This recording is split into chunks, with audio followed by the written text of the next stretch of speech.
Good morning, everybody. I am your host, the Platinum Knight. I'm gonna be doing some E3 2021 coverage. Yeah. And I'm gonna play some Resident Evil 4 because honestly, I didn't really know what game to use for me to use this for my coverage, and so I just decided, you know what, won't I just use Resident Evil 4? It's one of my favorite games of all time. I actually did do a walkthrough on this, so if you guys want to check that out, but yeah, I just felt like playing a little bit of Resident Evil 4 for this E3 coverage. So, what I'm gonna do is I'm gonna go in order. Yeah, I'm going to start with Ubisoft and then work my way up from there. I do have a bunch of notes right here. I have a lot of notes on Twitter, and I have some that I have a hard time remembering. I just want to get it right, alright, guys? Okay, let's just do a new game. Yeah, new game. I'm just gonna play on normal mode. Yeah, just normal. Resident Evil 4. Alright. Hopefully this E3 coverage goes well. Oh, Special 1, Special 2, normal. Let's go with Special 1. I feel like being in, the RPD outfit. Yeah. Ooh. It has been a while since I have played this game, so yeah. Ooh, I'm not used to this. Okay.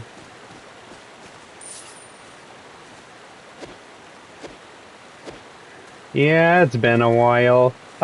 Keep in mind, everybody, I am currently playing the PlayStation 5. Well, not PlayStation 5 version. I'm just playing Resident Evil 4 on the PS5 since it's backwards compatible. And to be honest, Resident Evil 4 actually looks pretty good on the PS5.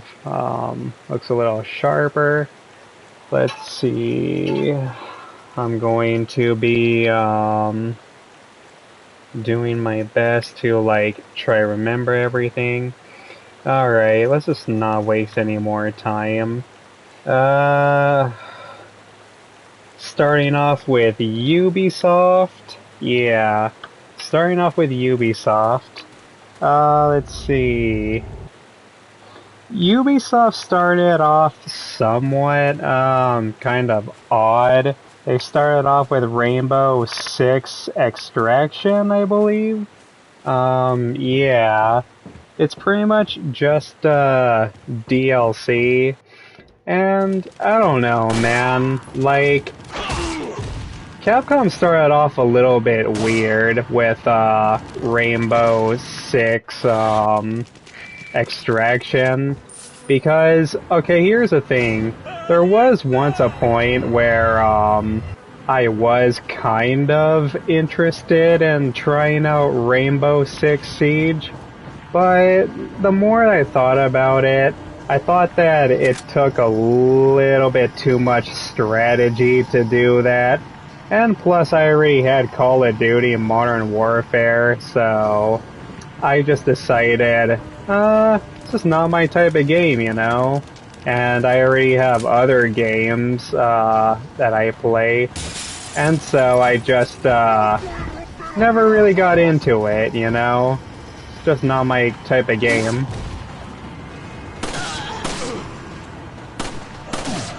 Oh, Jesus. So yeah, Ubisoft announced Rainbow Six Siege Extraction, and okay, once again, the reason why I'm giving out my background is because you do not even have to be a fan in order to realize, is this what Rainbow Six Siege fans actually want? Did they even ask for this? Like, I don't know. And when you look at the trailer too, the Extraction trailer, it really doesn't look all that good. Like, I don't know. It doesn't really look next gen. It almost looks on par with an early PS4 game. And it's weird how you now shoot aliens and demons and monsters and yeah, I mean, I don't know. Ubisoft just flat out went all sci-fi on the series. So, I thought that was kind of weird. I even read some comments of Rainbow Six Siege fans even commenting, yeah, this is not what we were expecting, nor do we want. So yeah, that pretty much settles that. Ubisoft announced Riders Republic, and I'm gonna be honest, it actually looks really, really good. I mean, when you first watched the trailer, it kind of started off kind of bad in a way. And what I mean by that is when they first showed it off at E3, it honestly looked like a mobile game. It looked like a really, really cheap MMO kind of. And I honestly thought that it was most likely going to be a kid's game. Well, I mean, in a way, I guess you could still say that Riders Republic is meant for at least young adults, so that's fine. But yeah, I mean, Riders Republic is pretty much going to be a full-on sports game, but not just a sports game. It's going to try to do multiple sports games all at once. You can go snowboarding, you can go hiking, you can go skateboarding, you can do all of that. You can go bike riding, and yeah, man, I mean, wow. Riders Republic started to look really, really good how they had all these sports events. It's pretty much gonna be like the realistic version of Wii Sports, and it actually looks really cool. I mean, when my uncle and I saw that reveal trailer, even my uncle actually wants to probably get it because it kind of brought him back a little bit to the good old days of playing Tony Hawk, but better. So that's really cool. But here's my main concern though. My only concern is how many players is there gonna be, or what is the number of players? Because if the number of players is only gonna be 4, yeah, that's not good, you know? I mean, if it's just gonna be 4 players, that's too small, you know? Like, this is one of those games where they make it look like it at least could be up to 16 or 32 players. So, if they decide to do that, then, okay, this would probably, or this could be, the ultimate sports game if the player number is huge. But if it's only going to be like a 4-player or 2-player online, and then you have to set up multiple parties if you want more than 4 friends. That's gonna be a disaster, Ubisoft. Nobody is gonna want to do all that, okay? So, yeah, I hope Ubisoft gets the multiplayer just right. But right now, the gameplay, the graphics, everything looks really, really nice. So, I'm gonna keep my eye on that. Just Dance, I don't care about Just Dance. Believe it or not, I have to this very day have never played a Just Dance game. Well, there was a point where I was somewhat tempted to buy a Just Dance game, because I saw it for like, $3 at a swap meet. But the reason why I decided not to get it is because, I'm just not too much of a fan of dancing, you know? So yeah, I'm not into Just Dance. I don't care about it. But I can understand why some people may be excited about it. So, yeah. Let's see. What is the next thing to talk about? Far Cry 6 is still looking really, really good. Yeah. Far Cry 6, they didn't really show any gameplay at their conference. All they showed was, just a cutscene, you know? Yeah, it was pretty much just, one cutscene. And, I mean, it looked interesting. I mean, so far they're really, really hyping up, the main villain. And I'm pretty sure, the main villain is gonna be really, really cool. Just like pretty much most of Ubisoft's, Far Cry villains, such as, Voss and Pagan and the Father. So I have no doubt that, this villain is going to be, yeah, they make him out to be a complete badass. And what's really, really cool too, is they also showed off what's going to, be in the Season Pass. And, the Season Pass is going to allow you to play all the previous villains from the previous Far Cries. So that's actually really, really nice. I actually always wanted to play, as Voss and the Father and Pagan, you know? That's actually really, really cool how Ubisoft, just decided to do that. Now, granted, yes, I would rather much prefer, a standalone vast game, or, you know, a game that's solely dedicated to their villains. But that's okay, though. That's okay. I'm happy with the Season Pass and all the DLCs that are coming out. And, another thing, too. I believe if you get, the Gold Edition, or pre-order it... No, not pre-order it, that's too big. If you get a certain edition, it will come with Far Cry 3 Blood Dragon. And when I first saw that, I was just like, oh my god, dude. Yeah, I'm going to get Far Cry, 6, the Gold Edition, pretty much immediately.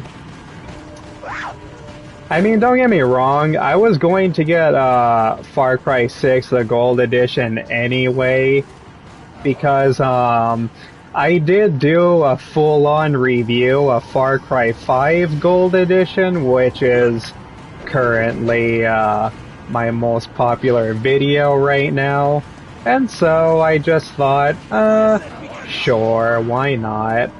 I'll review Far Cry 6, the Gold Edition, and, probably give, my first impressions of the game. Sure, I'll do it.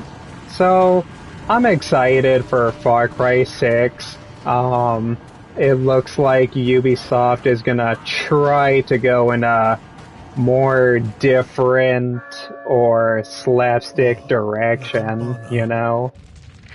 Ooh, I probably shouldn't have skipped that cutscene. But I will skip the transmissions. So yeah, I'm excited for Far Cry 6 and Far Cry 3 Blood Dragon and the Gold Edition.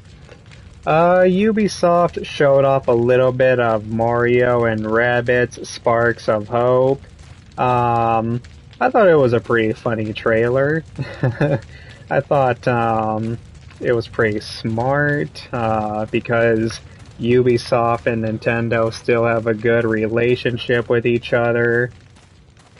Let's see. The next thing on the list is Avatar Frontierers? Is that how you pronounce it? Frontierers, yeah. Frontiers of Pandora, okay. Avatar Frontiers of Pandora. And I'm gonna be honest, people. I really am not all that excited, you know? I mean, the problem is, they didn't really show anything. It was just, pretty much a pre-rendered cutscene. Now, don't get me wrong, I mean, that's pretty much what Avatar is known for, is just having good, CG. And that's fine, you know? But the problem is, I'm not even really the biggest fan of the movie itself, you know? I mean, it's not that I think Avatar is a bad movie, okay? It's just, I'm not really a fan of it, you know? And it's a super cliche storyline with a super cliche message. I'm not really a huge fan of, what are they called? The Nevas? The Nevas? Or the Naivas, I think? Yeah, I don't really care too much about the blue people. And, in my opinion, I think Avatar is one of James Cameron's weakest movies. And I don't really think it nearly deserved all the praise and the buzz that it got at the box office when it first came out. So, now that Ubisoft is flat out making a video game, which I can't help that Ubisoft should have been prepping for this, at least around the same time Avatar 2 is gonna come out. But whatever. Ubisoft, has decided to just make it right now. And that's fine, but I'm most likely I'm not gonna get it though. And to be even more frank, I actually don't even know not a single person, or I don't have a single friend that even likes Avatar.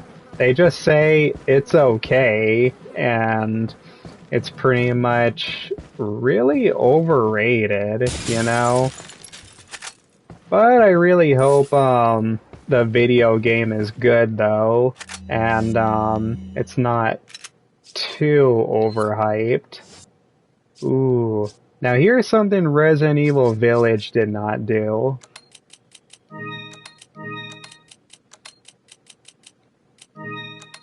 You're allowed to swap items and pretty much turn them in all directions like that. And a lot of people don't know this too, but a lot of people don't know what's the button again? Shit. There was a button where you can actually turn them around completely. Okay, never mind, I can't find the button right now. That's alright. But there was a couple of things I kinda did not like about the inventory system in Resident Evil Village. Like, I can easily just swap this handgun ammo and the egg all at the same time. Hopefully Capcom does not ruin the inventory system in the Resident Evil 4 remake. Alright, what else is there to talk about? I guess that's pretty much it for Ubisoft's conference. I'm gonna double check if I have any notes. No, do I have any notes? Yeah, there's no notes. Yeah, there's no notes here. Alright. Overall, Ubisoft's conference was kind of boring, actually.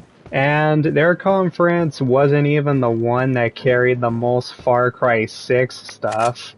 It was Xbox, which is fine, I guess, but I don't know. I can't help the fact that it should have been the other way around. It should have been Ubisoft to have the gameplay and Microsoft to have the cutscenes. But whatever. I mean, they just decided to do it that way. Up next is Devour Digital, and they actually did pretty good. Now you gotta keep in mind, Devour Digital does different things. Devour likes to do these ongoing skits that sort of connect year after year. And I thought that was really clever how they called out a lot of things and bullshit that's currently going on with the gaming community and stuff like that. So I thought that was pretty clever. But I mean, unfortunately though, most of the stuff they announced that I'm not really interested in or something that I'm keeping my eye on. So, yeah, I'm not really going to talk too much about it. So maybe it's just better if I just move on. Up next is the big one. Xbox/Bethesda, which, for those of you that still don't know, somehow, Xbox and Bethesda, are now pretty much one company. Well, not really. Microsoft just owns Bethesda and have their games exclusive to Xbox, which, okay, I'm gonna be honest, people. For those of you that are upset that some Bethesda's games are now exclusive to Xbox, I'm honestly okay with that. It doesn't really bother me too much because we already got some of the best Bethesda games. I mean, look, we have Doom, we got Doom Eternal, we got Fallout 4, we got Wolfenstein 1 and 2, and that's pretty much all you need. I mean, I tried to play Fallout 76, it sucked ass. I did my very hardest to give it an honest chance, and I just did not like it, you know? I mean, Fallout 76 was pretty much an unfinished, broken down mess, you know? So, I'm not going to miss Bethesda, you know? Like, to me, Bethesda has always been that company that's really overrated. I mean, don't get me wrong, I like Fallout 4, I still like it, and I still enjoy playing it to this day, but that's about it, though. I mean, that's really all I need. So, yeah, I don't really, I'm not gonna miss Bethesda too much, okay? Microsoft can go ahead and keep them. Stalkers 2 looks really, really good. Stalkers 2, it looks like a good, horror game, but once again, I think it's exclusive to Microsoft, so, yeah, I am not gonna hold my breath too much for that. Stalker 2 is pretty much a lost cause, or at least for me. And no, I still do not think it's worth getting an Xbox just to play it. Let's see. Ooh, here's a really, really interesting one. First of all, I can't believe there's still people out there that play Sea of Thieves, but okay. I mean, for those of you that play still Sea of Thieves, that's great and all. I mean, I'm not gonna diss on you too much, but there is a new DLC coming, so yeah. And believe it or not, the new Sea of Thieves DLC is Jack Sparrow. But here is one little problem though. Jack Sparrow is not going to be voiced by Johnny Depp. You heard that correctly. Jack Sparrow is not going to be voiced by Mr. Depp himself. You know, Jack Sparrow, the guy that pretty much carried his persona throughout all the movies. But I guess Microsoft didn't want to go through all the trouble, so it's a different voice actor. But we all know the truth, though. Everybody knows when it comes to the mainstream media. I mean, the mainstream media really likes to portray Johnny Depp as he's the guilty one, he's the abuser, and he's the one that treated that piece of shit abuser. That is Amber Heard. Oh my god, dude. God, I fucking hate her. And even though there's proof and evidence, multiple proof and evidence, that no, it was actually Amber Heard that abused Johnny Depp, the mainstream media still portrays Johnny Depp as being the guilty one anyway. So, whatever. God, Amber Heard, she's literally a piece of shit. She literally wants shit on her own bed. And it's like, how does that even happen? I mean, I can understand people accidentally pissing on the bed, but shitting on your bed? Like, how does that even work? I don't know a single other person where they somehow accidentally did that. But yeah, Amber Heard is disgusting. We all know it. I mean, both Amber Heard and Johnny Depp is one of those prime examples of how pretty much it's okay for women to abuse men. It's wrong when a man abuses a woman. Oh, but it's perfectly normal and healthy whenever women abuse men. Because apparently some people think men cannot be abused. But whatever, so. But anyways, back to some E3. Sorry I went on a little tangent, everybody.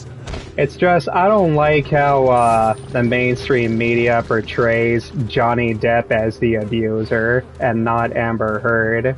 So, whatever. So Microsoft is bringing Jack Sparrow to Sea of Thieves, which makes perfect sense, I will give them that.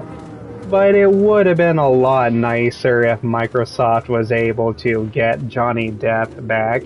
But of course, Disney is not gonna let them do that shit, so... whatever. Justice for Johnny Depp, everybody. For those of you that follow me on Twitter, I have talked about justice for Johnny Depp before.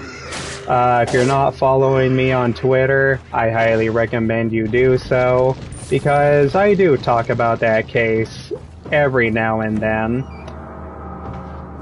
But as a person who currently does not own an Xbox, I still do not think Sea of Thieves is worth getting an Xbox, you know?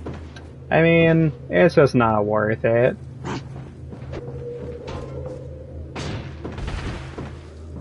Okay, what's next on the list? Psychonauts 2 looks pretty good. But once again, it's the same thing. Is Psychonauts 2 really worth getting an Xbox for? Nah. But I do understand why some people would, because I'm fully aware the first Psychonauts has a really dedicated fan base. So, to all of you Psychonauts fans that are excited to play it, then that's great. I'm pretty sure you will enjoy it. A little bit more on Battlefield 2024 was announced. And you know what? I'm not gonna lie. It actually looks really fun. Ubisoft announced a teaser trailer before E3. So, at Xbox's conference, they decided to reveal some Battlefield gameplay. And yeah, it actually looks pretty fun. Let's see. Oh, hold on a minute, everybody. I'm gonna drink some water.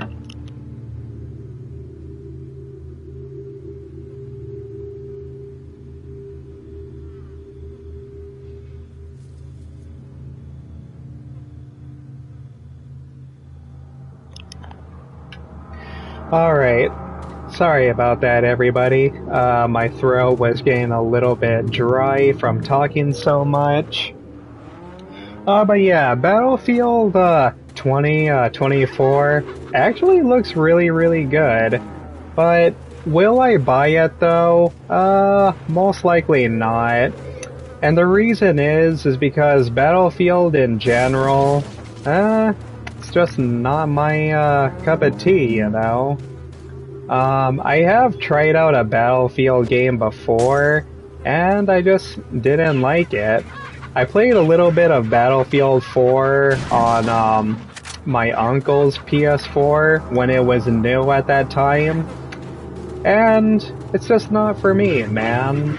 I mean, I don't like dying and then waiting for a couple of seconds to respawn, only to respawn far away from getting into the action, just so I can die again and spend another couple of seconds waiting to respawn. But I understand why people love Battlefield though. And you know, another thing I want to point out too is I am so happy Ubisoft is moving away from the wokeness compared to Battlefield 1. No, not Battlefield 1. What was it again? Oh, Battlefield 5. Yeah. Battlefield 5 was the game where Ubisoft kind of experimented with wokeness. They tried to put women in World War II. And don't get me wrong, I have zero problem with women being in World War II. But Ubisoft kinda, sorta, tried to change history a little bit. I also found it ridiculous how they made it look like it was going to be like a slapstick Battlefield with that one woman with the cricket bat just freely running around, hitting, you know, random soldiers. So, it's like, whatever, you know? Ubisoft experimented with some wokeness, and they failed, and it didn't work, you know? So I'm glad Ubisoft is pretty much ditching all that wokeness compared to Battlefield 5. Oh, hello, Blanca's sister. Welcome to the stream, sweetheart. Thank you for joining me. I'm just talking about some random stuff, in this case, E3. So, yeah. Let's see. What else is there for me to talk about? Oh. It's kind of hard to believe that Skyrim is 10 years old now? Wow. It almost feels like yesterday Skyrim just came out, and it's like, man, I feel like I am getting pretty old. I mean, the fact that Skyrim is already 10 years old, damn. Skyrim is one of those games that is so old. It's been ported and remastered everywhere. And in a way, it's kind of ridiculous. I have played Skyrim before, and I know some of you are gonna get pissed off when I say this, but I just don't like Skyrim, people, okay? To me, Skyrim is a little bit boring. It's just too overwhelming, and I just couldn't get into it, you know?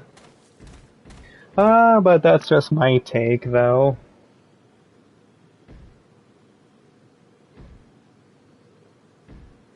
What else is there? Fallout 76 DLC was also announced, and I don't know, people, like, just like what I said earlier, I don't like Fallout 76, okay? And once again, I really, really, really try to get into it, you know? Fallout 76 is one of those games. Well, the reason why I bought Fallout 76 in the first place is because all my friends were getting it, and so I decided to pre-order it because I thought me and my friends were gonna all play it together, you know? Like, before Fallout 76 even came out, I said to myself, well, even if Fallout 76 decides to suck, at least it's multiplayer, and at least you can still somewhat have fun with it by playing with your friends. And for a little while it was. I did play with a couple of my friends, but not for long though. Most of my friends decided not to get it because of all the bad reviews that they heard. But yeah, Fallout 76 is, just not worth it. Ooh, that's not good. God damn it. There we go. Oh, let's see, I'm gonna try to get this fucker. Halo was also announced, yeah, Halo, I mean, don't get me wrong, if you like Halo, then that's great, okay? But Halo is just one of those franchises that really has, like, a hard time evolving. I don't know, man, like, to me, Halo is just Halo, you know? Halo has looked almost exactly the same for pretty much Halo has started, you know? And that's fine, I mean, unless you're a really, really hardcore Halo fan, I can understand why you would not mind the graphics, but to me, it just does not look next gen, you know? To me, Halo 5 at best, looks like a really, really good late last-gen game, you know? And don't get me wrong, I mean, as long as Halo Infinite gets the multiplayer right, then they should be just fine, you know? I'm pretty sure, oh, that got me? Oh, man. I can't believe that actually got me. Huh. I didn't think that was gonna get me either.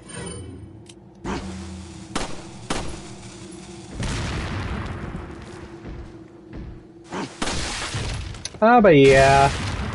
Halo is just Halo, people. Or at least to me it is. So, for those of you who are a fan of Halo, and for those of you that are excited for it, then that's good, you know? I'm pretty sure you guys are in for a treat. But once again, is Halo really, really worth buying an entire console for? No, not really. And it honestly would have been better if Microsoft was just a little bit more prepared. If Halo Infinite would have came out at launch with the Xbox Series X, you know? I guarantee you they would have sold more consoles. But that ended up not happening. Instead, they had to delay it, which is fine. I understand. Delays can sometimes making a game better, but not always. I mean, take a look at Cyberpunk 2077 for an example. I mean, that game was delayed multiple times and it still turned out to be pretty buggy. So it's like, whatever. Hopefully Halo 5 is not as buggy, which I kinda doubt it because from what I understand, Microsoft did at least own up to their word that Halo 4 wasn't really as buggy. And for the record, I'm never gonna buy an Xbox, okay? And the reason why I'm never gonna buy an Xbox anyway is because let's just say Phil Spencer is not exactly the type of person to that supports free speech. So it's like, whatever. Diablo 2 is being remastered. So that's pretty cool. Honestly, Diablo 2 remastered, well, obviously it looks much better than the original, so that is to be expected. So, for those of you who are fans of Diablo, I'm pretty sure you guys are really stoked about that.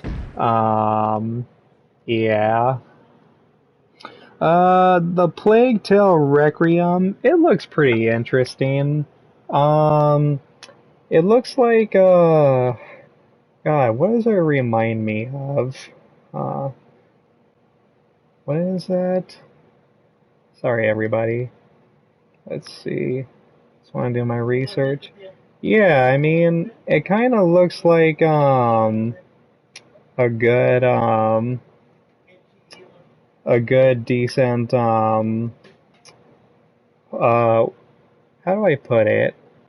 It looks like a good sci-fi game with a hint of a little bit of, old school and medieval times and stuff like that. And, multi-war. You play as, this woman, and yeah, everything looks really good.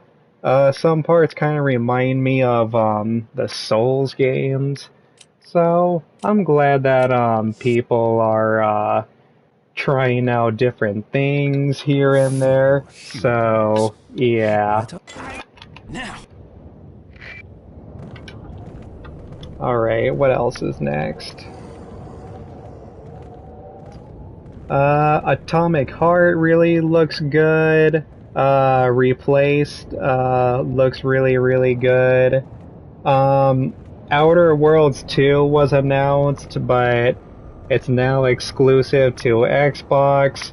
I I never bought the first Outer Worlds, so I'm not really gonna lose sleep overnight.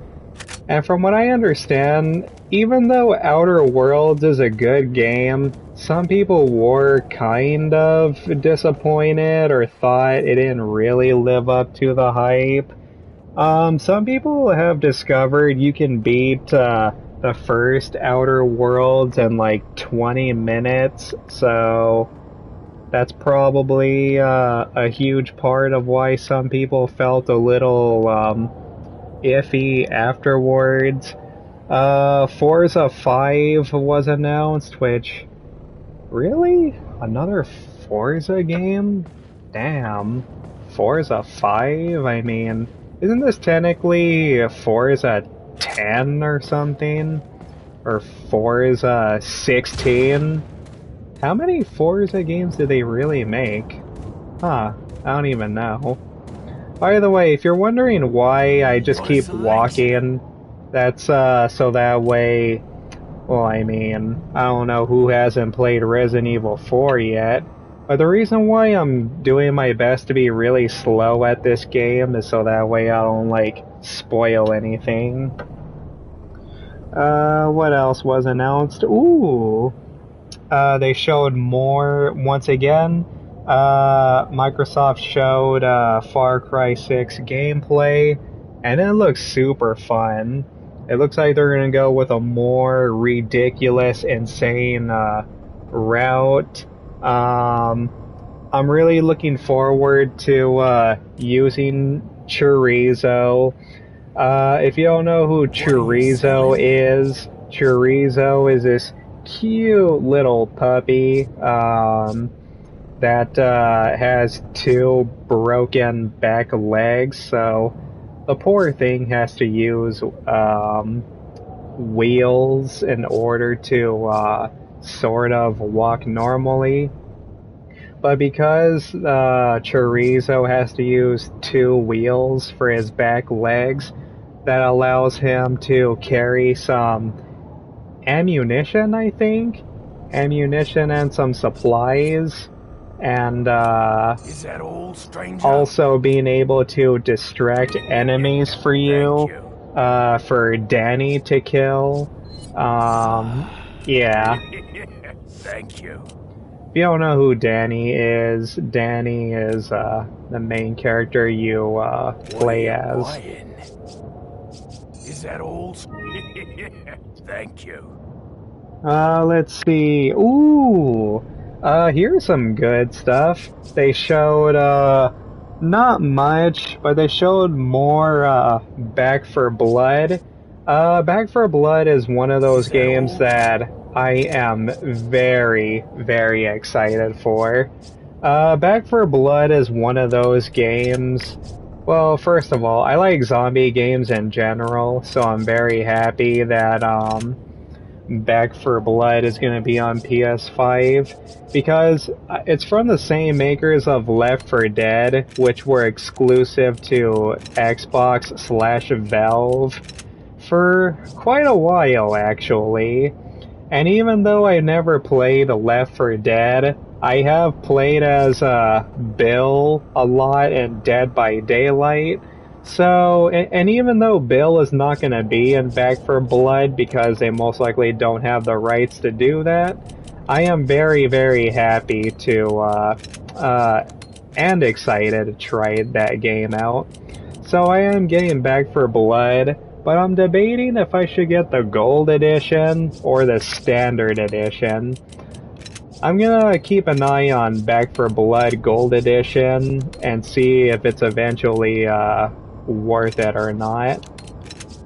But for now, I'm not making any promises at the moment. Is that all? Let's see. I am gonna eventually, I will pre-order Back for Blood soon, but the thing is, I at least had to pre-order Back for Blood in August, because for those of you that don't know, if you pre-order Back for Blood before August 5th, you will get an open beta. So that's really sweet. The pre-order open beta will be on August 5th. Ooh, that's gonna be so awesome. That's gonna be dope. Um, will I live stream the beta? Most likely, depending what I hear or keep hearing. Thank you. Let's see.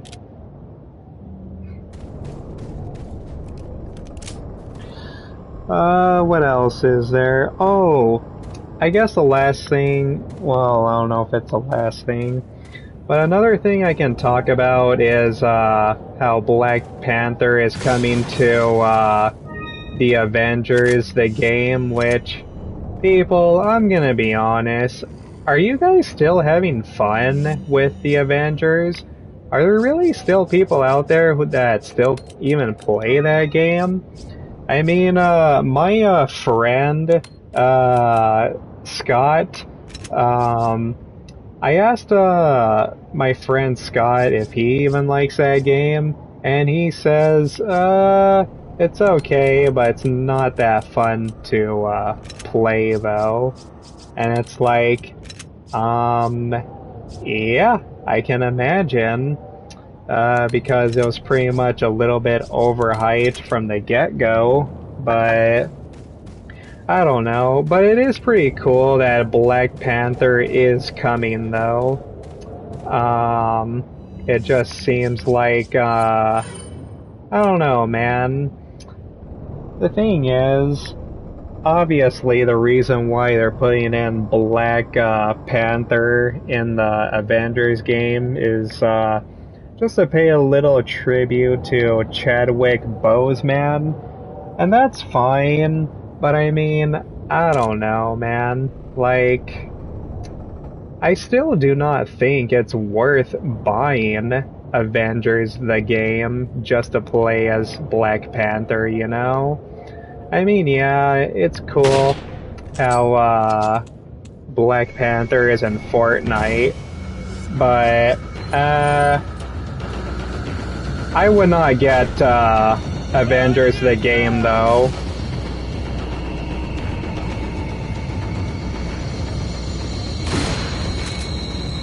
At least Fortnite is free, you know?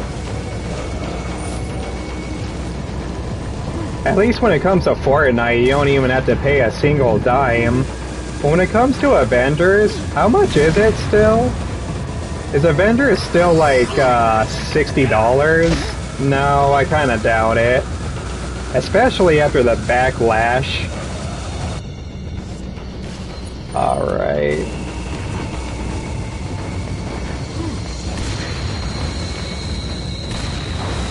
So yeah, Disney and, whoever made the game is putting Black Panther, in. So for those of you that want to play as, Black Panther, then I'm sure some of you are excited. For those of you that already have it or got it on day one.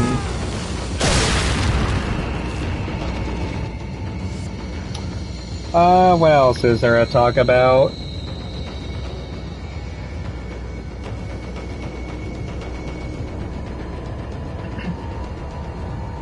Oh, I guess that's pretty much about it for Xbox. How long have I been streaming this? 55 minutes? Goddamn. Overall, Xbox's conference was okay, you know? It was just okay. I mean, Xbox's conference wasn't great or the best, and because of the coronavirus, obviously this E3 had to make some adjustments where they couldn't have a live audience, and god damn it. This is the first time that's ever happened to me. But yeah, I mean, Microsoft's press conference was okay. I at least give Microsoft's conference an 8 out of 10. Yeah, that sounds pretty fair, which, Ah, shit. I should probably give him my final verdict at the end, though.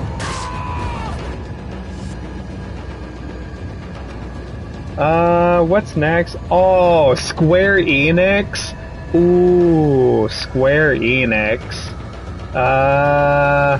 Yeah, this was not a good conference. Alright. I'll talk about Square Enix's conference, but hold on a minute.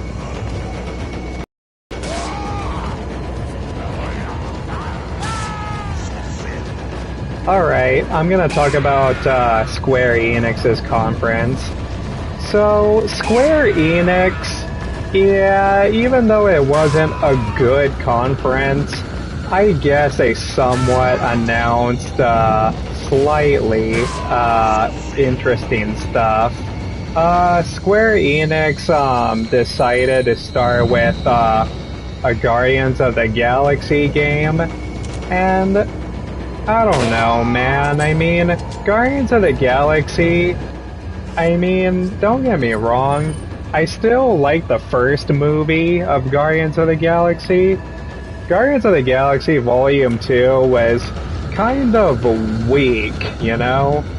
Guardians 2 was not nearly as good as the first movie, but, you know, like, whatever.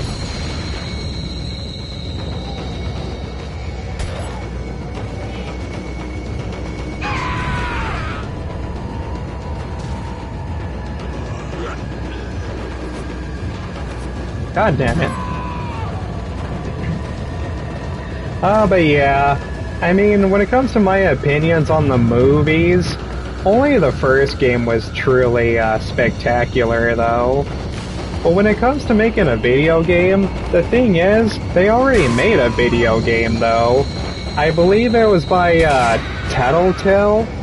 Yeah, it was basically an interactive game. And, you know, that's fine. I mean, making an interactive game based on Guardians of the Galaxy seemed kind of random, but it made sense in a way, because it was pretty much right after the movie got popular. So now, Marvel is making a Guardians of the Galaxy game that is trying to be AAA. It's got 3D graphics, you can level up in that game, and yeah, it seems like they're really taking it to the next level. But was it really worth making the Guardians of the Galaxy game pretty much like 40% of your press conference? No. It was not worth showing like a half an hour of gameplay. I also don't really like how this Guardians of the Galaxy, or at least the character designs, don't really look anything like the movies, or at least not too much like the movies. Like, I don't know. I'm just so used to the movie versions, you know? And don't get me wrong, I know they also look different in the comic books, but I don't know, man. The movie Guardians of the Galaxy design is just so iconic at this point. I also don't like how Drax looks in the game. Like, in my opinion, I think he looks a little bit weird to me. But that's just me, though.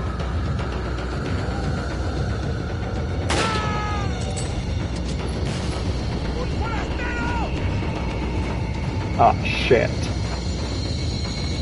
So yeah, we're getting a full-on, seemingly AAA Guardians of the Galaxy game. So if you're a hardcore Guardians fan or a Marvel fan, then I'm pretty sure you'll like it. But I don't know, is the Guardians of the Galaxy in the official Avengers game? I don't think so. Or at least not that I can remember. Come here, you bitch.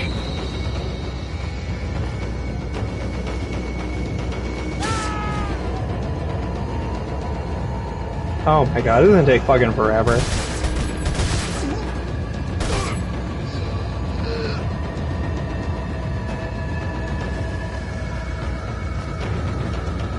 One more slice should do. Alright, what's the next thing to talk about? Oh, okay. Ooh, wait a minute. No, actually, this is not okay. Final Fantasy 1 through 6 was announced, and the thing is, I was kind of excited for it at first, but here's one little problem though. Final Fantasy 1 through 6, I don't know what the hell Square Enix was even thinking. They put the fucking mobile version, and that's pretty much it. There is no PS5 or Xbox Series X or a Nintendo Switch or PS4 or any of the previous gen consoles.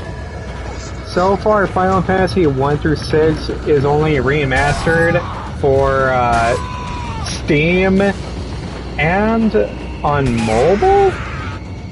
Are you fucking kidding me? That's pretty lame, Square Enix. That's a little bit cheap, and I don't really understand what even drove you to make that decision, but whatever. Yeah, this is not a good marketing move. Legend of Mana was announced, and it looks pretty good. I'm pretty sure, for those of you Mana fans are, excited about it. But yeah, it looks pretty good. I'm pretty sure it's gonna be, a good, well enough RPG. What else is there? Before I talk about it, let me just, get this out of the way.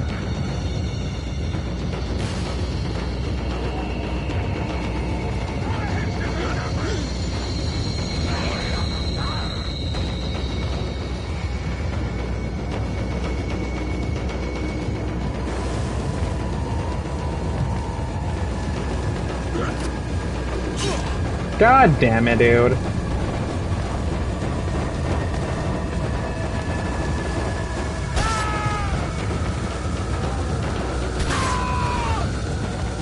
Okay, the next thing for me to talk about is Babylon's Fall.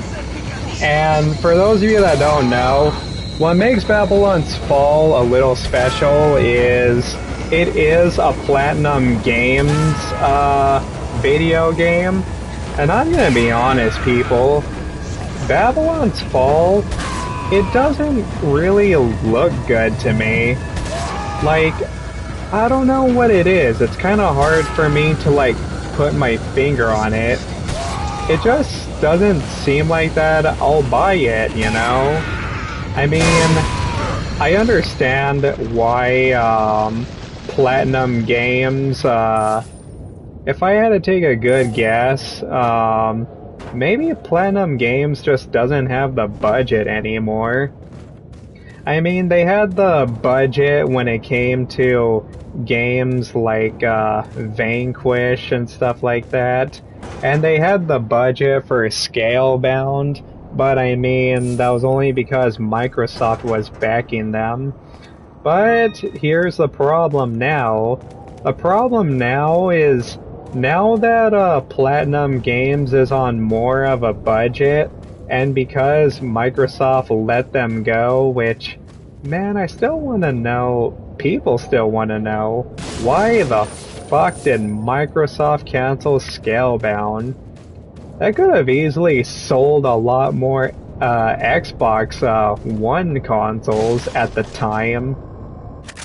But nope, Microsoft decided to be dumb again by letting Platinum Games go and canceling Scalebound. So now Platinum Games is trying to get some vengeance with Babylon's Fall, which, you know, like I said, guys, I'm not sure about Babylon's Fall. I mean, I'm pretty sure Platinum Games is at least going to be innovative with it, like they do with most of their games. But I guess what I'm trying to say is, I need to see just a little bit more, you know?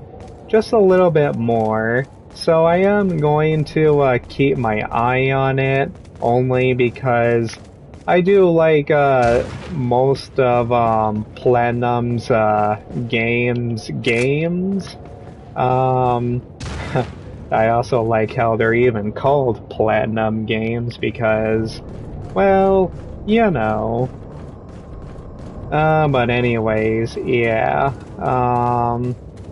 Hopefully Babylon's Fall turns out to be better than expected. But I understand why they're on a budget now. And hopefully Square Enix promotes the living shit out of it. Or I'm hoping they backed them up a little bit. Okay, what's next? Oh, Life is Strange Remastered. You know what, people? I'm gonna be completely honest. Life is Strange is pretty overrated. I mean, I played Life is Strange, and I even played Before the Storm. And, I don't know, man, like, after I got done playing Before the Storm, it's just one of those games where, like, you know, Life is Strange, it can be a little bit too political, you know? Like, it can be somewhat woke at times. And, I don't know, man, but you know, what really killed, Life is Strange for me is, pretty much Life is Strange 2. And, I mean, I have seen the Let's Plays and walkthroughs of Life is Strange 2, which, by the way, I kind of find it a little odd how they're remastering Life is Strange 1 and Before the Storm, but they're not remastering the second game, or Life is Strange 2. Huh, I wonder why. But yeah, I have seen some Let's Plays because I was never interested in Life is Strange 2. I always thought it looked really uninteresting. And, oh my god, dude. Life is Strange 2 is so overly political. Especially that one part where that old man kidnaps one of the brothers and says, I'm gonna have to call ICE or something. And it's like, oh god. I know what they were most likely referring to, which I'm not really gonna talk about it, but I don't know, man. Life is Strange 2 is one of those series that I really don't want to go back to. So Square Enix announced Life is Strange True Colors, and believe it or not, I can't believe I'm gonna say this, but Life is Strange True Colors looks even more uninteresting than Life is Strange 2. Because at least when it came to Life is Strange 2, I did like how the little brother had mind powers, but that was about it though. So for Life is Strange True Colors, they're introducing a girl, a female character, or a female main protagonist that can read people's emotions. And it's like, you know what? I think I'm gonna pass, you know? And is it just me, but Life is Strange True Colors, it really doesn't look all that good. Like, even with its cel-shaded graphics or water paint graphics, it still doesn't really look all that nice or next-gen to me. And they're remastering the first two games, and they are now adding better lip syncing, which really?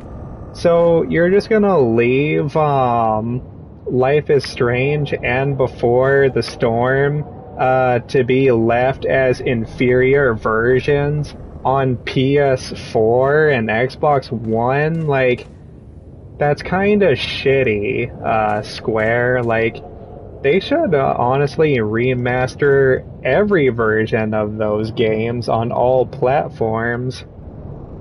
But whatever. Or at the very least, they should sell this remastered collection for, I don't know, maybe $20 at the most. But if they decide to sell that Life is Strange remastered collection for like $30 or $40, that's kinda effed up because they should have done that to begin with. But whatever. More money in their pockets, I guess. But I don't really like Life is Strange anymore. I used to love the first game until I realized all its tips and tricks and manipulation, basically. Or at least that's how I feel. I know some of you are probably gonna feel differently. Overall, Square Enix's conference was just terrible. I mean, it wasn't... I guess it was a little bit decent, but not the best or not that good. Square Enix's conference was pretty much nothing but mostly mobile games, remasters, and remakes. So, yeah, I'm not exactly too proud of Square Enix. Hold on, everybody. I'm just gonna drink some water.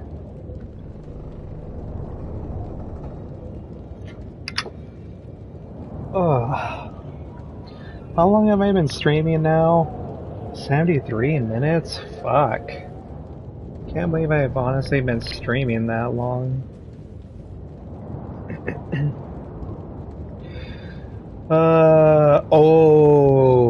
Oh my goodness. Up next is going to be Take-Two's press conference. Yeesh. Ooh, that's not good. Well, I'm pretty sure some of you can probably predict what I'm gonna say. Take-Two's press conference was terrible. It was bad.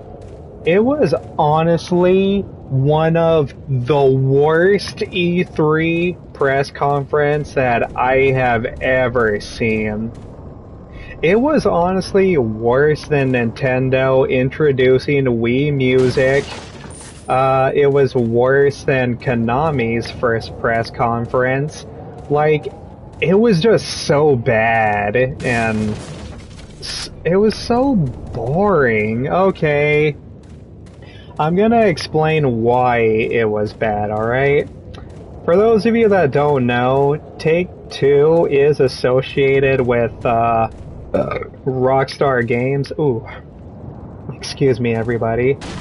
But yeah, Take-Two is associated with Rockstar Games, and for a little while, a lot of people, were suspecting that, maybe Take-Two is most likely going to announce GTA 6. Oh dear goodness, that did not happen. In fact, Take-Two didn't even show any games or talk about video games. Believe it or not, okay, Before I go through this door, I gotta say it. Believe it or not, Take-Two's press conference was just a fucking Zoom call talking about politics. Talking about politics and diversity. And that's it. That's all it was. Like, I'm not even joking. It was so bad. And you know, what really bothers me about this Zoom call is it's bad enough that they think that this was a good idea to begin with, but they didn't even try to make it interesting. They didn't talk about any real solutions. They didn't, like, make it fun or exciting or anything. It was just talking. It was just political talk and nothing more. They didn't talk about any solutions. Yeah, it was just so fucking boring. And I couldn't believe Take-Two actually thought that was a good idea.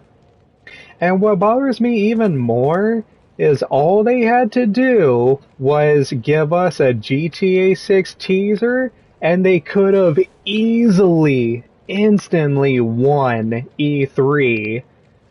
It was just so fucking easy, but instead, they decided to do the complete reversal of having the worst press conference ever. So yeah.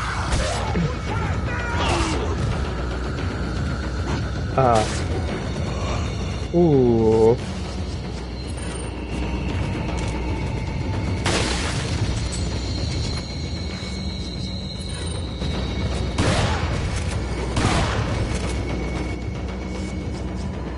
Let's see.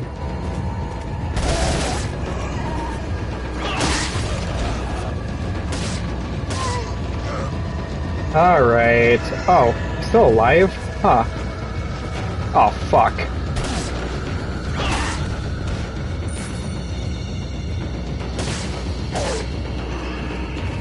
Hold on a minute, everybody. I just want to, like, do this part a little bit. Oh, hold on a minute.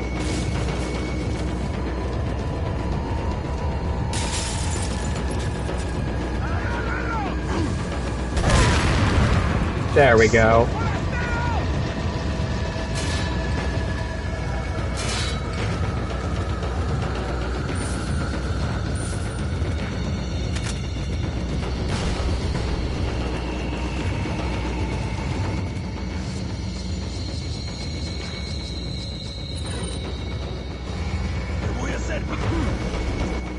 Oh, of course.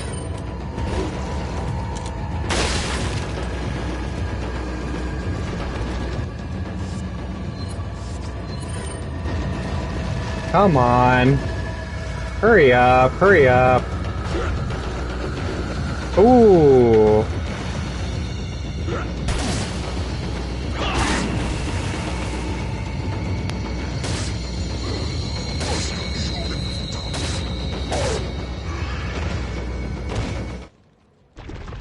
Sorry everybody, the reason why I didn't want to talk is because I noticed the music was kinda loud, which, the more I think about it, I hope the music wasn't too loud when I was talking about the other conferences, but we'll see.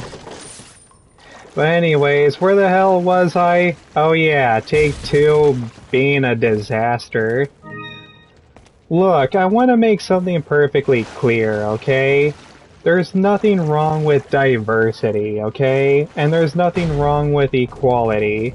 For those of you that follow me on Twitter or Instagram, or have done basic research on me, I'm an egalitarian, okay? So, I believe in equality as much as the next person, but I don't know, man, this is such a delicate topic. I'll tell you right now, if you check out the Take-Two press conference on YouTube, that press conference got a shit ton of dislikes. Like, oh my goodness, you have no idea. I mean, that press conference got so many dislikes, like, in a way it's actually kind of hilarious. And in another way too, I'm actually pretty happy that Take-Two ended up getting the backlash that it ended up getting, you know? Because it clearly shows, I mean, people just are not into that. People watch E3 for video games, okay? That's the reason why people watch E3 for. They watch it for new games to be announced. They don't go there to discuss problems, okay? I mean, the reason why most people play video games in the first place is to get away from reality, is to get away from all the bullshit that goes on in the world, you know? People play video games to get away from the racism, away from the sexism. But no, instead, Take-Two had to take it upon themselves to speak for other people. So, yeah, I'm not exactly thrilled with Take-Two. But I mean, like, it's so dumb, though, because, I mean, I know what I'm about to say is probably going to piss a lot of people off, but people of color are not oppressed, okay? They're just not. Especially if you live in America, especially if you live in first world countries. If you're a person of color, I do not believe we are oppressed, okay? And people, keep in mind, I'm Mexican, okay? I am an autistic Mexican. I am one of the biggest minorities that you will ever see, okay? I mean, just think about it. How many autistic Mexicans do you know? Probably not very many, okay? So, I am a minority, and I'm gonna tell you right now, I have never felt oppressed living here in America, okay? I mean, yeah, sure. I mean, I've experienced some racism. I've been called a wetback before. I've been called an anchor baby. I have been told many times to go back to Mexico and cross a river or cross back to the border. I admit it. But so does every other race, people. And so do white people. I'm gonna tell you right now that I have never felt oppressed or held back simply because of my race, okay? And I worked hard to get here, and I'm doing just fine, okay? I run not a very successful YouTube channel, but good enough, okay? I currently have 218 subscribers, and that's actually pretty good, especially for a small YouTuber such as myself. And I believe the more I work hard, then the more that I will eventually reach some amount of success someday. But yeah, I mean, I don't feel we're oppressed, and this whole idea that we should start hiring people simply because of their race or their gender is just utterly complete nonsense. We should be hiring people that are actually good at doing their fucking jobs, okay? If you're a person of color and you want a job, then you have to work hard, okay? If you want to be successful, you have to be willing to put just as much hard work as anybody else, including white people, okay? So, I don't know what the hell Take-Two was even thinking, but no, I do not feel oppressed simply because of my race or my disability, okay? I don't like how these people think they can speak for me, alright? And I'm gonna tell you right now, even if you are successful, I mean, that still doesn't really equal happiness. I mean, the fact that they're still complaining kind of shows that they're still not 100% happy, you know?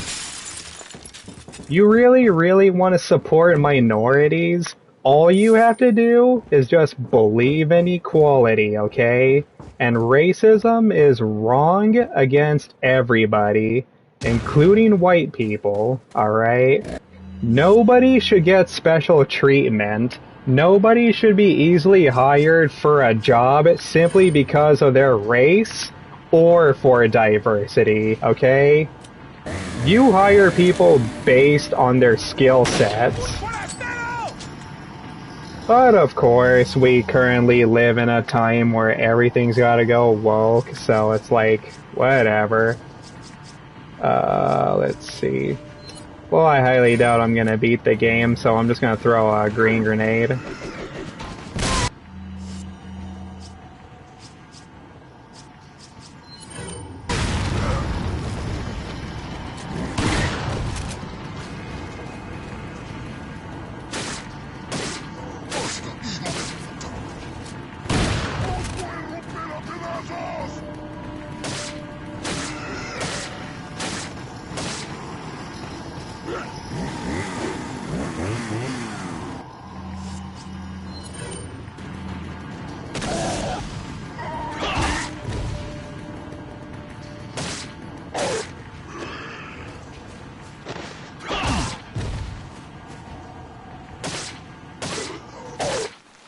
Alrighty. Now it's time for me to go back to the other stuff that I missed. So, what are my final thoughts on Take-Two's press conference? It's a complete joke, alright? It was a mockery.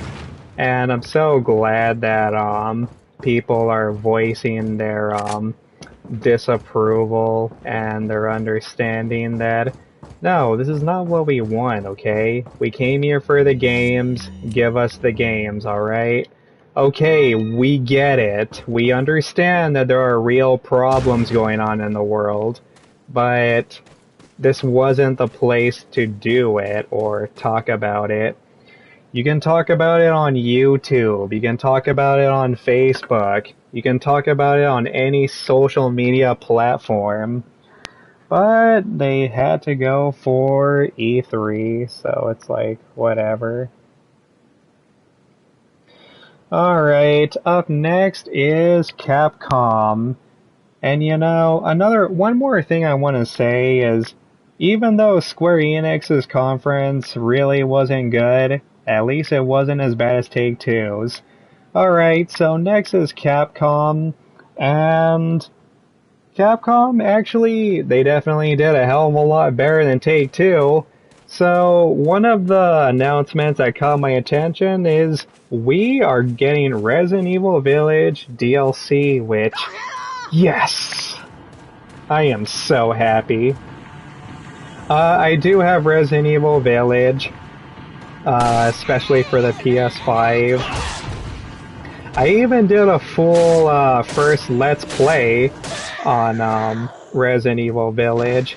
So if you guys want to check that out, I would appreciate it a lot. But yeah, I'm really, really happy that we're getting Resident Evil 7 DLC. No, not Resident Evil 7. Resident Evil 8 DLC. I mean, it was bad enough how the Resident Evil 3 remake did not have DLC. I mean, I will say, DLC for Resident Evil 3 would have made the game better. But oh well. Which, speaking of Resident Evil 3 remake, some of my opinions did change. It's still a good zombie game, but not a very good remake, you know? But DLC could have easily helped it, though. But anyways, so yeah, I'm just happy,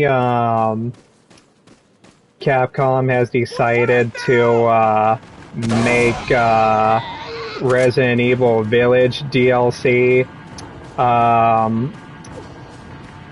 If I had to take a good guess, what DLC Capcom is making, I'm really hoping for the best that Capcom makes an Ada campaign, because some of you may not know this, but if you ever followed the concept art, originally Ada was actually supposed to make an appearance, but of course Capcom scrapped it for story reasons.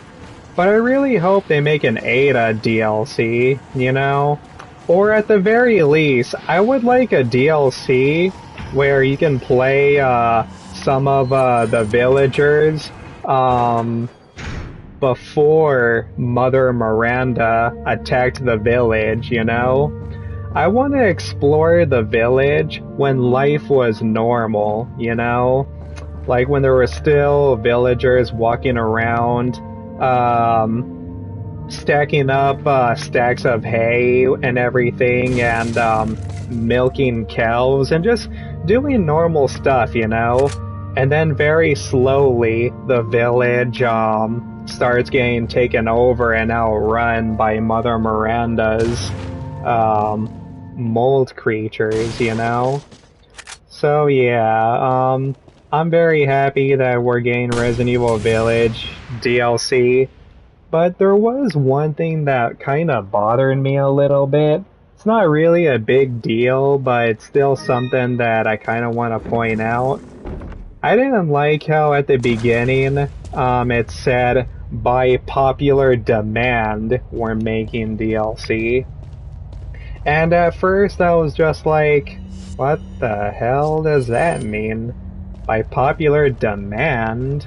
So what? I mean, were they trying to say if we did not demand any DLC for Resident Evil Village, then Capcom would not have made it?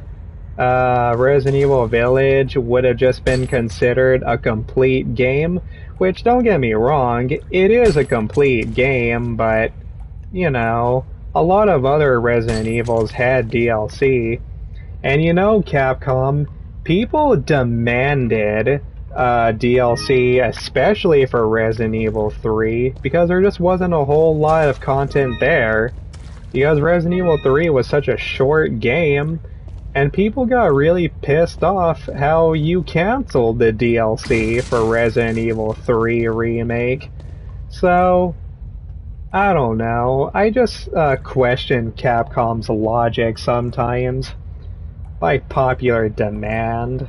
But I guess at the end of the day, I should be grateful and just be happy Capcom is making any DLC at all. But I hope the DLC revolves around either Ada or maybe Chris going to BSA headquarters or the pre-village. Any one of those stories I'm okay with. What else is there? Monster Hunter, Monster Hunter Stories 2, was announced, and, we're getting more content for Monster Hunter's Rise, and, yeah, that's pretty cool. I'm pretty sure all the Monster fans are going to be pretty happy. So, I'm not really into Monster Hunter. I was tempted to play Monster Hunter World at one point. So what's the difference between Monster Hunter Stories and the regular games? Not much, I assume? I don't know. But I'm pretty sure the Monster Hunter fans are very happy. It's a good time to be a Monster Hunter fan.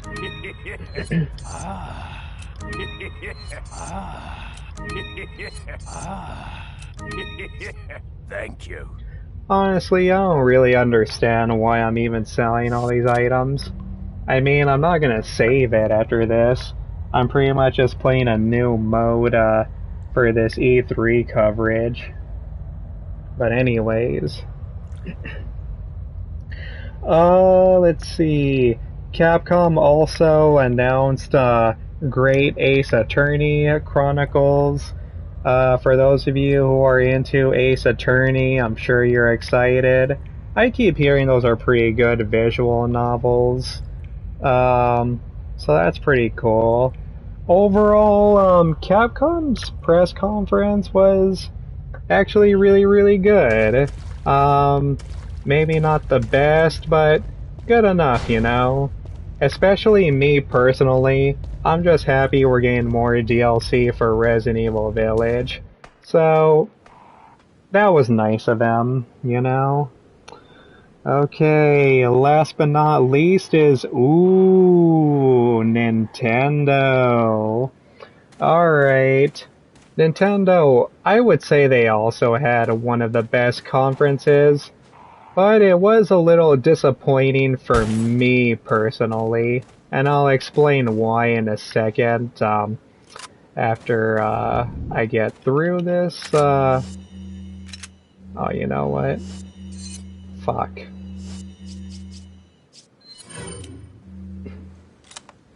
Might as well use some, sniper rifle ammo. Let's see. So, Capcom, no, not Capcom, Nintendo started off with a little bit of a bang. They announced, how do you pronounce his name? Kazuya? Yeah. They announced, Kazuya from Tekken for, Super Smash Bros. Ultimate, and that's really, really cool. I'm pretty sure, Smash Bros. Players are in for a treat, and for Tekken fans, too. I mean, it makes sense because both Tekken and Super Smash are both fighting games, so, yeah. I really, really liked, the trailer or the opening for, Kazuya. I really liked how, the teaser shows him constantly throwing a lot of Smash characters off of a cliff. Oh my god. That was pretty funny. I also found it even more funny when Kazuya threw Kirby off of the cliff, and for those of you that don't know, Kirby can fly. Well, for those of you that don't know who Kirby even is, or who's even played Smash Bros. But yeah, I liked how Kazuya threw Kirby. Kazuya looks down to see if he fell, and it was just hilarious how you can see Kirby slowly, like, flying up behind him, and Kazuya doesn't even notice. That was pretty great. So yeah, Kazuya for Smash.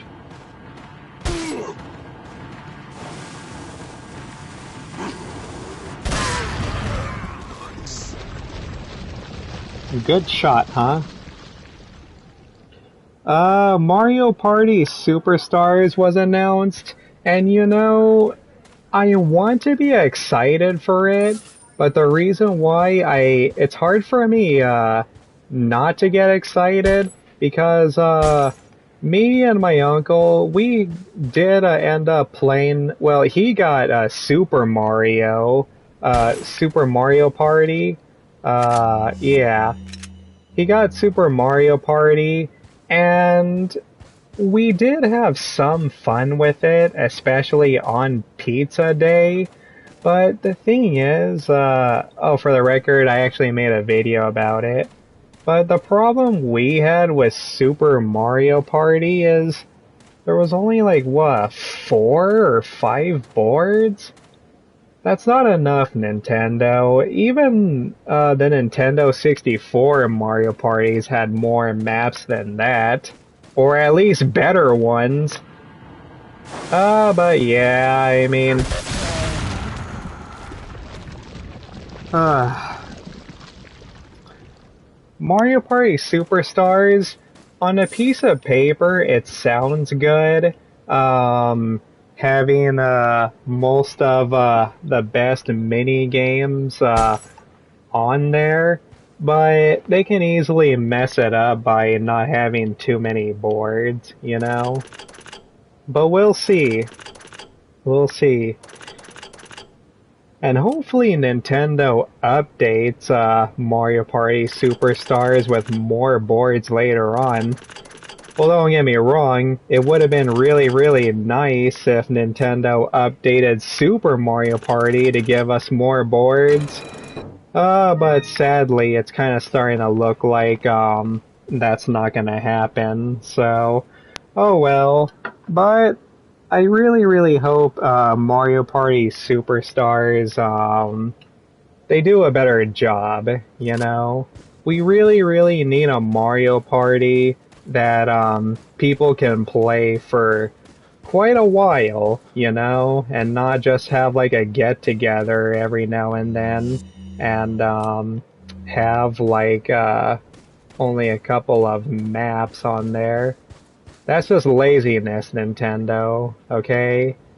And to be even more honest, most of the mini games were kinda the same and like a little bit of knockoffs of from previous Mario parties. But oh well. I mean, what can you do? It's Nintendo. Sometimes they can be really, really lazy or really, really passionate about some of their projects. To be fair, that's pretty much most game developers. Ooh, this was a surprise. Metroid Dread was announced, and it looks really, really nice. It looks like a classic Metroid game. It looks like it's going to pretty much be a classic Metroidvania type of game. And, you know, I'm thinking about getting it, but I don't know, man. I'll see. I have a Nintendo Switch, obviously. But will I get Metroid Dread? Probably. Especially coming from someone that's supposed to be more into Metroidvania games. But I really, really like how it's side-scroller, and to me, judging from the trailers, it looks like it's going to be rather challenging. But I could be wrong, though. Son of a bitch, dude.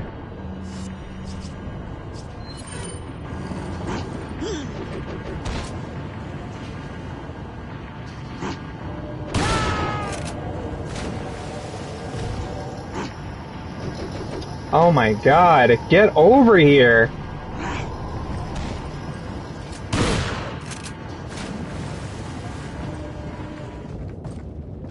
So yeah, I'm pretty sure all the Metroid fans are at least going to be happy with Metroid Dread for a little while, or at the very least to hold them off for Nintendo to finish making a Metroid Prime 4. I mean, I know there was rumors Nintendo was gonna announce Metroid Prime 4, but yeah, that's most likely not gonna happen, or at least for quite a while. But who knows? Maybe Metroid Prime 4 will be announced next year. WarioWare Get It Together was announced, and I'm somewhat a little bit looking forward to it, because there was once a point where I was into WarioWare, especially when it came to the Game Boy Advance, and the Wii version too. But man, me and my cousins and my uncle, we used to play WarioWare together. Yeah, and it was honestly a really fun game. At least it was considered a Wario game. I mean, yeah, it wasn't a platformer, but at least it was still a Wario game, and it gave Wario some recognition. But yeah, I like WarioWare. I had a lot of fun. What I used to do is I used to have the Game Boy Advanced converter for the GameCube. And yeah, me and my family just used to play WarioWare on the TV, you know? And it was good times. But then when I got WarioWare for the Wii, that's when I kinda like started getting a little bit sick and tired of it, you know? Only because when I got the Wii version, that's when it kinda felt like, I was pretty much just playing the same mini games but in different color, you know? But I really, really hope WarioWare get it together, make some changes here and there to make it more fun. But we'll see. Hold on a minute, everybody. Dry throat.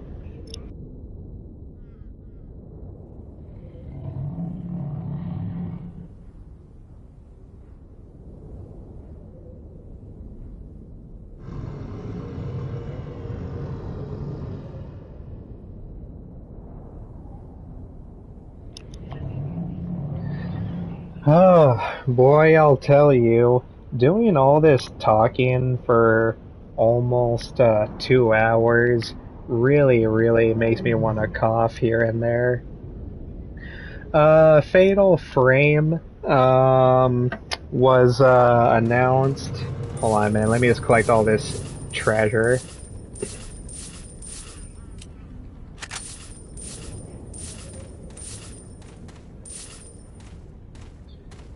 Did I collect everything? Okay. So Fatal Frame, Maiden of Black Water was announced, and it looks really, really good. Okay. It honestly looks really, really terrifying, especially for a Switch game, which I might just get it. Well, depending how much money do I have. But yeah, Fatal Frame, Maiden of Dark Water looks really good. And you know, I find it kind of ironic too, because I know the Resident Evil 2 remake came out in 2019, but here's the thing though, in the Resident Evil 2 remake, there's actually an Easter egg where, if you go to the Red Room or the Dark Room, you know, to reveal photos, you can actually check a camera, and when you check the camera, there's dialogue that says, this would be really, really useful if taking pictures of zombies could kill them. And that was most likely a Fatal Frame reference.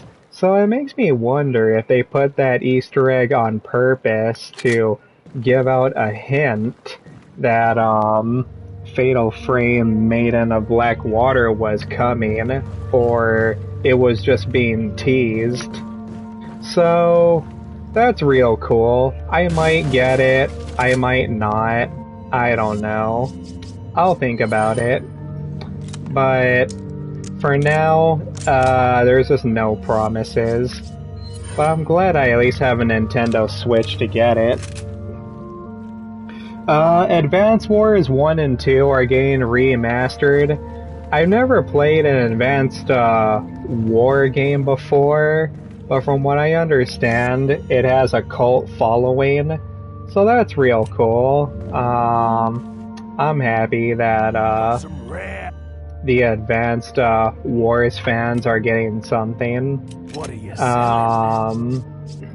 So yeah.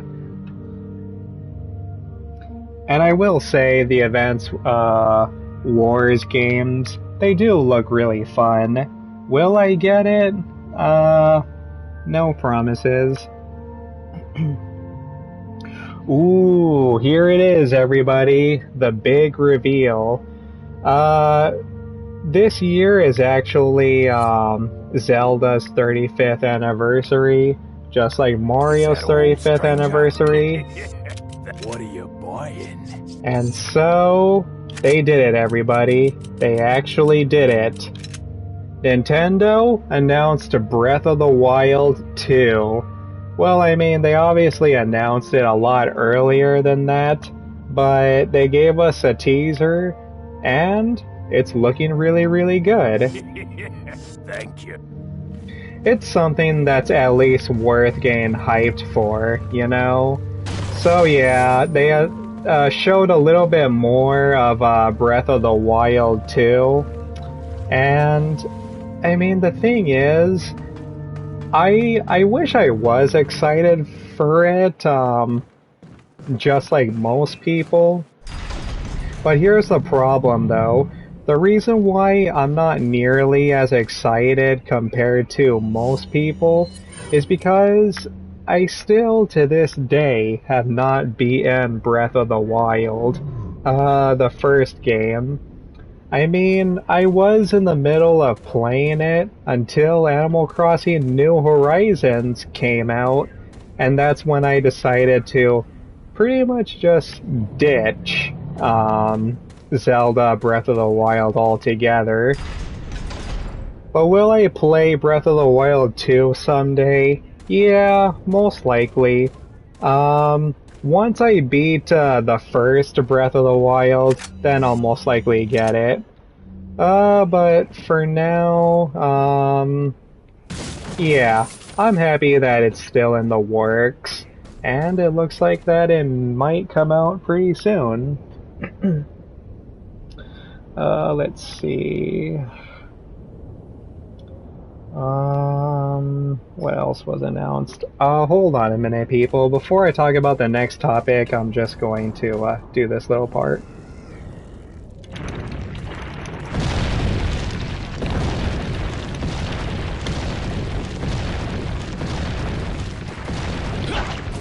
There we go. Alrighty. The next topic is for Zelda's 35th anniversary. They announced a Zelda Game & Watch. It comes with 3 classic Zelda games. Hold on a minute, people. Like I said, I have my notes. The Game & Watch Zelda console, it's going to include The Legend of Zelda, the one on the NES, The Legend of Zelda 2, The Adventure of Link, and The Legend of Zelda Link's Awakening, the original, on the original Game Boy. So, we're pretty much going to get the first 2 Zelda games and Awakening, and that's pretty nice. But not only does it come with 3 classic Zelda games, it's also going to come with an original Mr. Game & Watch game. So that's pretty cool. At least that's something so far. My uncle was actually impressed by that, and my uncle already pre-ordered it, so yeah.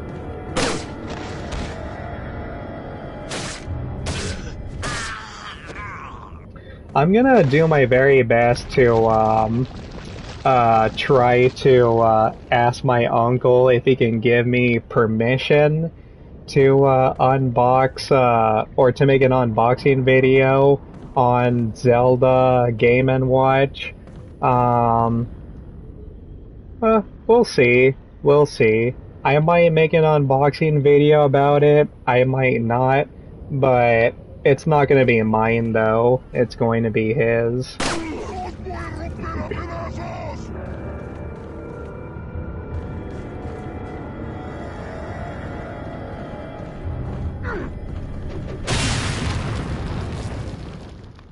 That's pretty cool how that trap mine actually stops a throwing axe.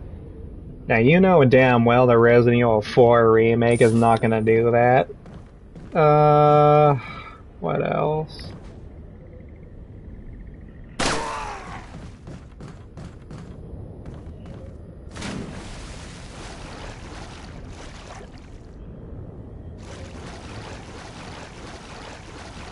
Wait, you're not gonna fucking come? Alright, I guess I might as well just finish this up. Oh shit, you actually came. I wasn't even paying attention. You suck. Oh my god.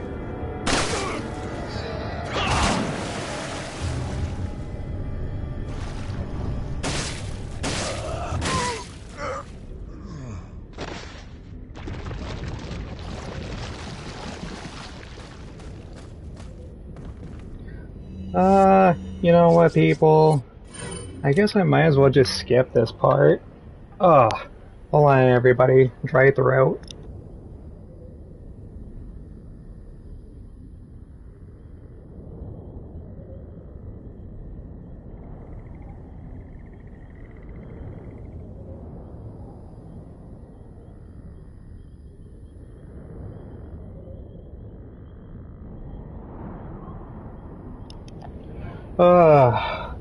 Sorry about that, everybody.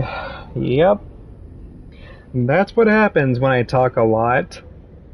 Especially, if I talk for 2 hours straight. Alright, everybody. I'm gonna have to wrap this up real soon. Overall, Nintendo did a pretty good job. They did alright. I think, they did what they had to do. They only announced what they had to announce. And, yeah.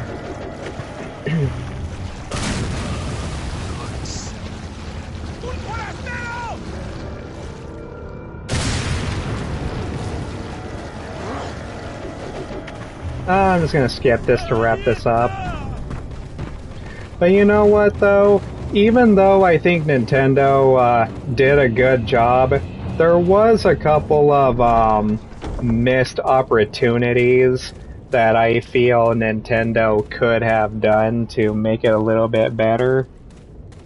I was really disappointed how Nintendo did not announce a Zelda 35th collection or a Zelda 3D collection. Like, I was really expecting Nintendo to announce The Legend of Zelda Ocarina of Time, The Legend of Zelda Wind Waker, and of course Zelda Twilight Princess, all in one Nintendo Switch cartridge. So that was pretty disappointing, but what I was really disappointed in Nintendo's conference the most is, for those of you that don't know, I am an Animal Crossing fan. I love Animal Crossing. Animal Crossing New Horizons is pretty much my heart, you know? I just love that game so much. I have spent almost 700 hours building my island, and I was disappointed how Nintendo didn't announce any Zelda DLC like they did with the Mario 35th anniversary, and a lot of Animal Crossing fans were super pissed off, and including myself. But I just did not express it nearly as strong compared to most Animal Crossing fans. But yeah, that was really disappointing. I was really hoping they weren't just going to announce Zelda DLC. I was also really hoping Nintendo was going to announce maybe additional islands. Maybe they were gonna finally bring back Brewster. But I don't know, man. And if you keep up with the online servers in Animal Crossing, less and less people are playing it. So, In a way, it's kind of a mistake how Nintendo didn't announce anything new for New Horizons, you know? Like, it would have been smart to announce something new for E3.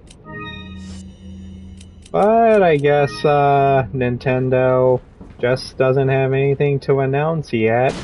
But you know what? Even though Nintendo didn't announce the Zelda 3D collection, if they're ever gonna announce it, and even though they didn't announce any new DLC for Animal Crossing, who knows? Maybe Nintendo will announce all of that for their next Nintendo Direct or Treehouse, you know? Maybe I just wasn't ready to show off for E3, so that's the reason why I wasn't nearly as angry or mad compared to some people, you know? But as a huge Animal Crossing fan, I can understand. And, I guess, that's pretty much about it, everybody. Wow! I've been talking for 2 hours, talking about E3, 2021. This E3 was a bit weak, but for understandable reasons, because we're still going through this pandemic, we're still going through the coronavirus, so of course they had to do most of it online. And it just wasn't the same, you know? Especially without a live crowd. But obviously this pandemic is almost over, so E3 should go back to normal in 2022. And hopefully they announce some bigger stuff, you know? But overall, this E3 it was okay. Just okay. So, what are my final ratings? Let's see. Sorry, everybody. I'm looking through my notes. Alright, for Ubisoft, I am giving their conference maybe a 5 out of 10. Yeah, 5 out of 10 sounds reasonable. It would have been much better if they had the Far Cry 6 gameplay. As for Xbox slash Bethesda, I'll give it, why not? I'll give it an 8 out of 10. As for Devour Digital, I'll give it maybe a 6 out of 10? Yeah, okay. A 6 out of 10, only because the skits themselves were very well acted. Let's see.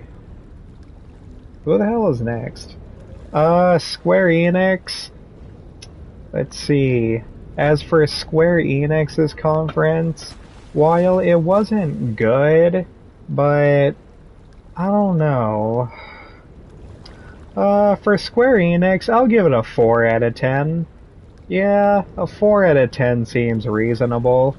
Square Enix's, press conference was kind of meh. Let's see, what else? Who else is next?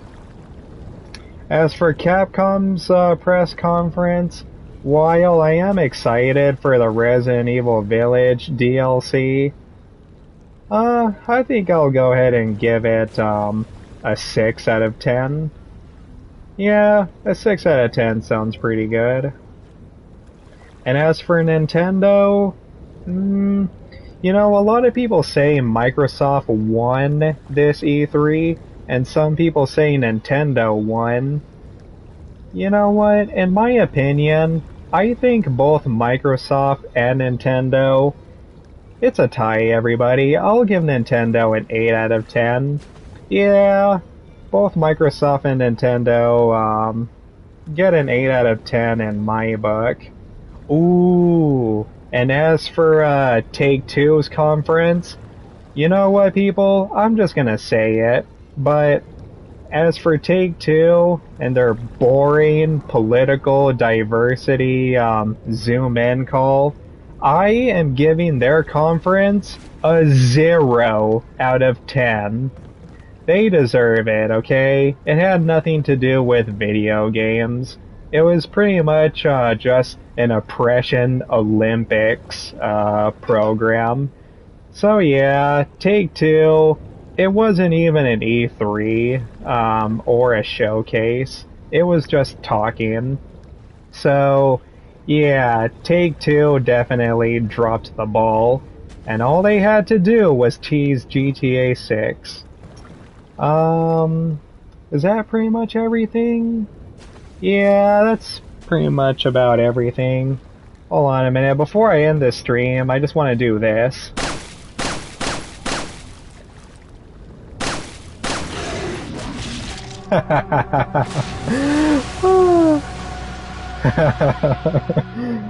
Oh my god, dude. Believe it or not, I remember my uncle once discovered that Easter egg on his own. Continue. Yes. Oh my god. That death animation always cracks me up. Alright, everybody. I'm about to wrap it up right now.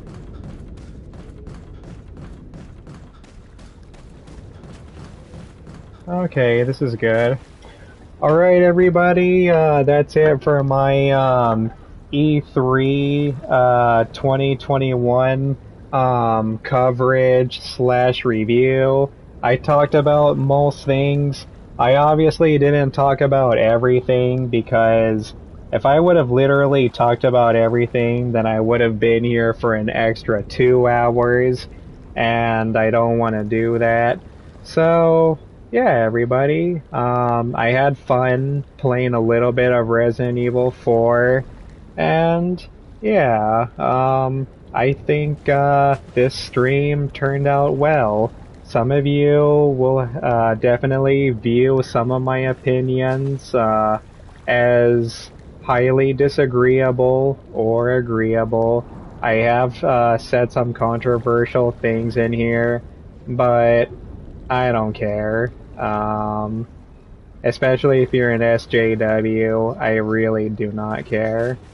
But anyways, yeah, I guess that's pretty much about it.